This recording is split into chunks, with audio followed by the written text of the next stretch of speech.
Late on Sunday, Russian state news agencies reported that the country supplied India with around $13 billion of arms during the past 5 years, and New Delhi has orders placed with Moscow for weapons and military equipment exceeding $10 billion. As per reports, India is the world's biggest buyer of Russian arms, accounting for around 20% of Moscow's current order book, and New Delhi has not explicitly condemned Russia's invasion of Ukraine. Indian Prime Minister Narendra Modi has called for dialogue and diplomacy to solve the conflict, now in its 12th month. Several Western countries imposed sanctions on Russia, including on arms, in response to the invasion, which Moscow calls a special military operation.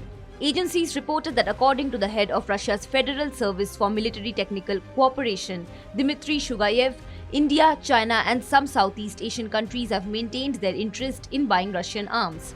Shugayev said, and I quote, "Despite the unprecedented pressure on India from Western countries led by the United States in connection with Russia's special operation in Ukraine, it continues to be one of Russia's main partners in the field of military technical cooperation."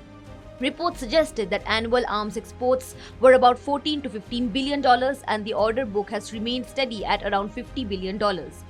Shugayev said that Asian customers are particularly interested in Russia's S-400 Triumph missile defense systems, short-range surface-to-air missile systems such as OSA, Pechora or Strela, as well as Su-30 warplanes, MiG-29 helicopters and drones. Russia's TASS state news agency reported that Russia will present about 200 samples of weapons and military equipment at the 14th International Aerospace Exhibition Aero India 2023, which opens today in Bengaluru. India is scouting for billions of dollars worth of military planes, completing jetliner deals to meet civilian demand and pressing global aircraft manufacturers to produce more locally at the show this week.